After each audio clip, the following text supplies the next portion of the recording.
Bismillahirrahmanirrahim. Assalamualaikum warahmatullahi wabarakatuh. Kami dari kelompok satu di sini kami akan mempresentasikan hasil dari analisis kami yaitu tentang kinerja keuangan PT Telkom Indonesia.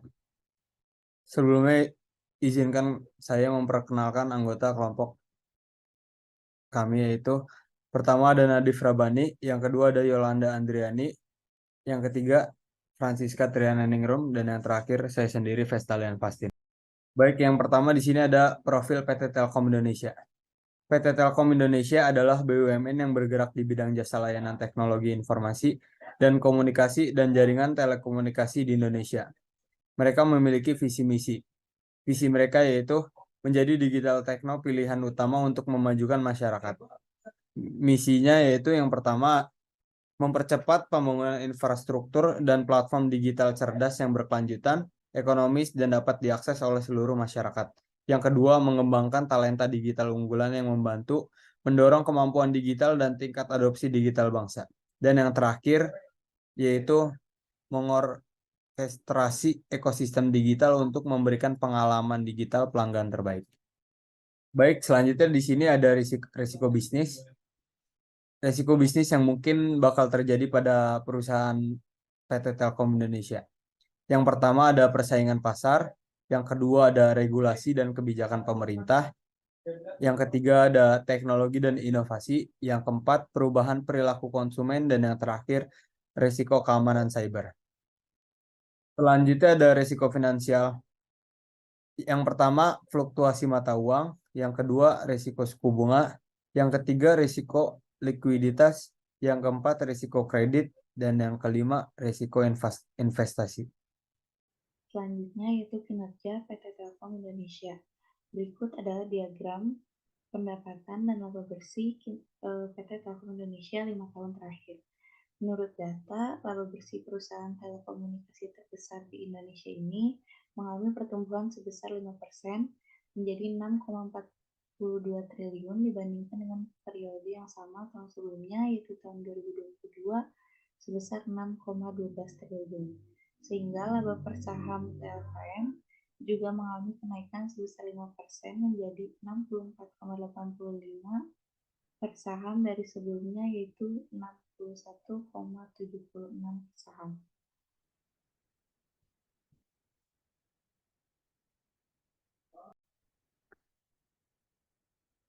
Selanjutnya berikut diagram total aset, total liabilitas, dan total ekuitas PT Telkom Indonesia 5 tahun terakhir.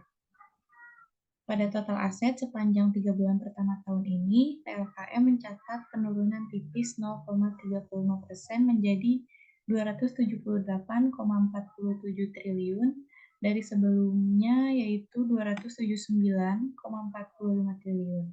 Secara rinci, aset lancar tercatat sebesar 55,44 triliun dan aset tidak lancar 223,03 triliun.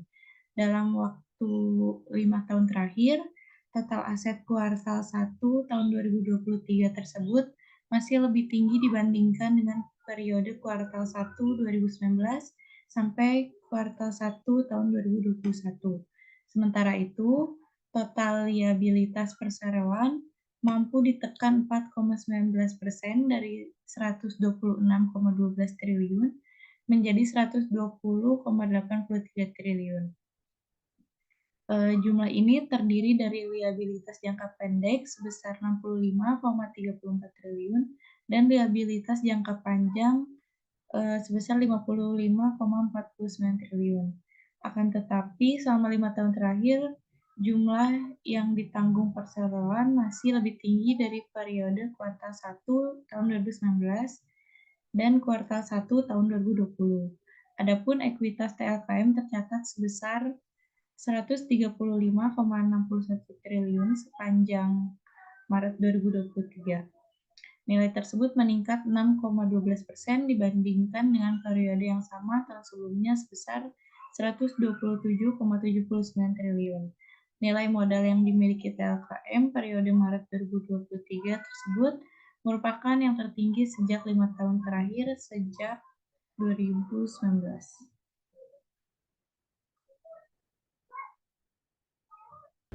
Selanjutnya ada analisis SWOT. Yang pertama itu strength. Terdapat dominasi pasar. PT Telkom Indonesia merupakan perusahaan telekomunikasi terbesar di Indonesia dan memiliki posisi pasar yang dominan. Yang kedua, portofolio layanan luas. PT Telkom Indonesia menawarkan berbagai layanan termasuk telepon tetap, telepon seluler, internet, komunikasi data, dan layanan digital. Selanjutnya ada stabilitas keuangan. Perusahaan ini menunjukkan kinerja keuangan yang kuat selama bertahun-tahun dengan pertumbuhan pendapatan profitabilitas yang konsisten. Lalu ada keahlian teknologi. PT Telkom Indonesia telah mengembangkan keahlian yang signifikan di industri telekomunikasi, termasuk infrastruktur jaringan canggih, platform digital, dan teknologi yang sedang berkembang.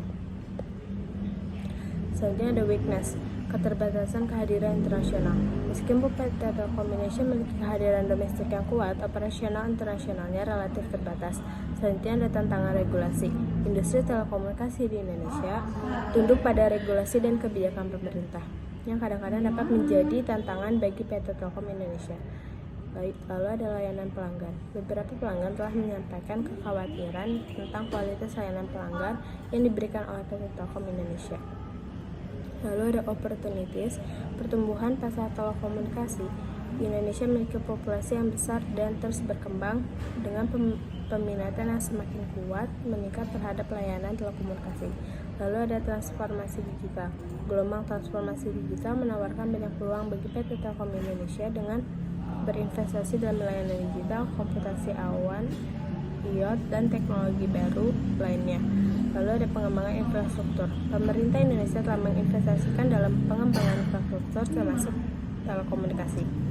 Lalu yang terakhir ada trade, persaingan ketat. Industri telekomunikasi di Indonesia sangat kompetitif dengan permainan domestik, internasional bersaing untuk pangsa pasar. PT Telkom Indonesia menghadapi persaingan dari pemain lain yang besar. Lalu ada teknologi disruptif, yaitu kemajuan teknologi yang cepat dan munculnya permainan baru dapat menjadi ancaman bagi layanan telekomunikasi tradisional PT Telkom Indonesia. Yang terakhir yaitu volatilitas ekonomi. Fluktuasi ekonomi baik secara global maupun di Indonesia dapat mempengaruhi pola pengeluaran konsumen. Selama periode penurunan ekonomi, konsumen mungkin memotong pengeluaran diskresioner termasuk layanan telekomunikasi.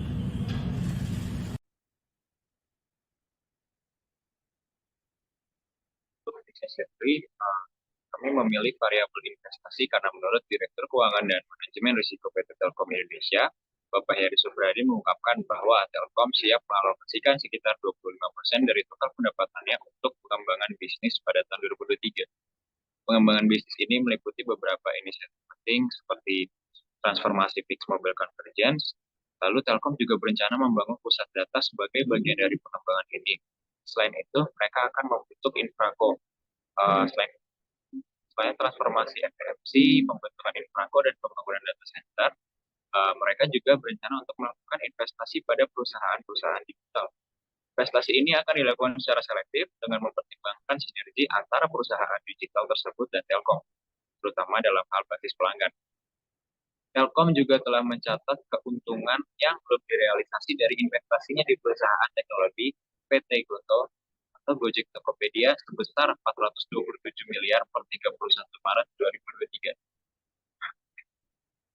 Berdasarkan decision tree dan perhitungan expected monetary value, maka keputusan yang akan diambil adalah saham di Gotoh dikarenakan memiliki nilai kontribusi keuntungan yang paling besar, yaitu 341 triliun 600 miliar rupiah, dan nilai kontribusi kerugian yang paling kecil yaitu 85 triliun 400 miliar rupiah. Dengan pengambilan keputusan tersebut, Telkom berharap dapat memperkuat posisi mereka sebagai pemimpin di industri telekomunikasi dan teknologi informasi di Indonesia. Kesimpulan yang bisa kami dapatkan yaitu PT Telkom merupakan salah satu perusahaan telekomunikasi yang bergerak di bidang jasa layanan teknologi dan informasi dan komunikasi dan jaringan telekomunikasi terbesar di Indonesia. Lalu mengenai kinerja PT Telkom, juga cenderung stabil dengan artian tidak sering turun secara drastis. Terlihat dari laba bersih beberapa tahun terakhir dari 2019 hingga 2023 yang berkisar dari 5,8 hingga 6,4 triliun.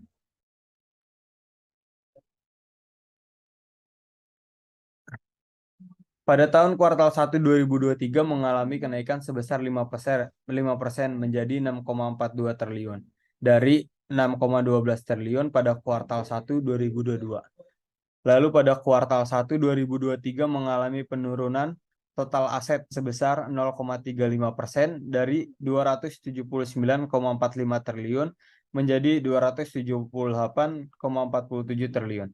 Lalu untuk ekuitas PT Telkom sendiri naik menjadi 135,61 triliun daripada periode tahun lalu sebesar 127,79 triliun. Mungkin saran yang bisa kami berikan yaitu melakukan investasi di PT Telkom merupakan langkah yang tepat, mengingat Telkom merupakan salah satu perusahaan telekomunikasi yang bonafit. Melakukan investasi di PT Telkom dapat memberikan keuntungan dengan jumlah besar. PT Telkom juga melakukan investasi di Gotoh dengan keuntungan sebesar 427 miliar. Lalu ditambah PT Telkom juga kinerjanya cenderung stabil, namun beberapa tahun terakhir juga cenderung naik daripada turun. Dan pada triwulan pertama 2023 mendapat keuntungan sebesar 6,4 triliun. Jelas itu akan menguntungkan bagi para investor untuk melakukan investasi di PT Telkom. Yang dapat kami sampaikan, kurang lebihnya mohon maaf. Wassalamualaikum warahmatullahi wabarakatuh. Yang dapat kami sampaikan, kurang lebihnya mohon maaf. Wassalamualaikum warahmatullahi wabarakatuh.